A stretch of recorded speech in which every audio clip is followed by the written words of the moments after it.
6 heures du matin, dans la grange où on était, il arrivait un officier, un Allemand. Il m'a déposé déjà des cigarettes et puis des tablettes de chocolat. Et il m'a dit, c'est un Allemand. Il a refermé la porte de la grange et puis le pays s'est mis à brûler.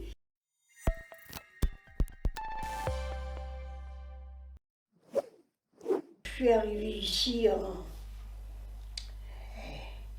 1918. Tu es né en 1918. Hein?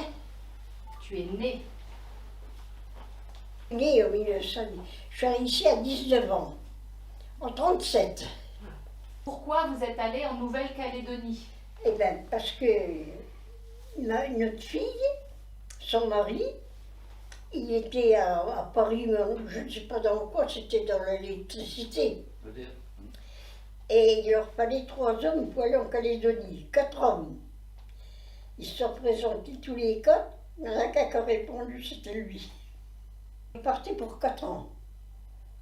Et au bout de 2 ans, ben, des nouvelles, on n'avait pas beaucoup là-bas. On couchait dans des huttes. Eh oui. Ils avaient un logement, mais on a voyagé parce que la Calédonie, bon.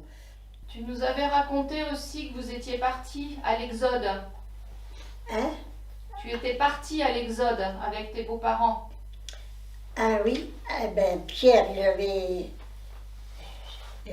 2 ans. Oui, en 40. Hein? Oui. On a parti avec nos 2 chevaux, nos 2 guimbardes, et puis lui, petit là. Et après les monts, on a pris cette route-là. C'est là que ça a commencé à bombarder. On est arrivé à Vitry-le-Croisière, mais ça je me rappelle du nom du pays. Hein. Alors il y avait à l'entrée du pays une pauvre vieille, elle levait les bras, j'ai plus à manger, j'ai plus à manger. Alors on a arrêté là, elle dit, vous êtes toute seule? Elle dit, oui, je suis toute seule, mais tout le monde est mort, personne ne vient me voir. Alors on avait à manger, on a resté avec elle le soir. Et comme c'était de la volaille, je ne sais plus ce que c'était, je l'ai fait cuire comme on avait été toute une journée sur la route, avec les 2 chevaux et un gamin de 14 ans, hein, un gamin major. Hein. Et puis le lendemain matin, à 6 heures du matin, dans la grange où on était, il arrivait un officier, un Allemand. Il m'a déposé déjà des cigarettes et puis des tablettes de chocolat. Et il m'a dit, c'est un Allemand. Il a refermé la porte de la grange et puis le pays s'est mis à brûler et puis il a passé mon beau-père, il a dit, ça savez pas, on rattelle les chevaux et on est revenu. Ah, ça. Alors on en a trouvé des morts, oh là là, quel travail quand même. C'était pas beau. Hein. C'était pas beau. Alors, Paul, mon mari, il a été malade et puis je suis toute seule, quoi. Voilà.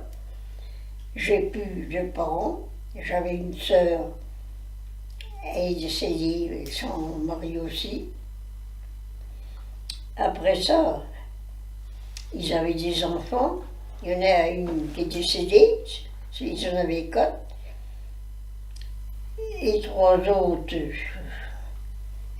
il y en a une, ça ne va plus. La 3e, je ne sais pas quelle est, c'est évaporé tout ça, je ne sais pas, c'est drôle. J'ai eu un Solex, je ne sais pas en quelle année que c'était que je l'ai eu, le Solex, je ne me rappelle plus.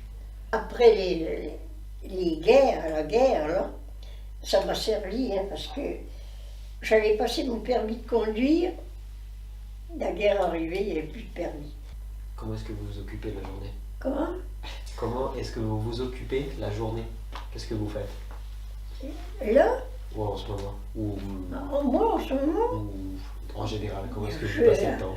Ben, écoutez voir, quand j'ai plus de culture, Non, mais mère, actuellement, Oui. comment tu occupes tes journées? ah ben, aller venir ici, parce que je prends que 3 repas. Parce que Alors, j'améliore les repas de ce qu'on m'apporte. Et puis de quoi? il y a ton chat. Hein? Ton chat. Ah, mais ça, je mange, ah oui. Heureusement, parce que elle me tient compagnie. Hein, et elle s'habitue quand même.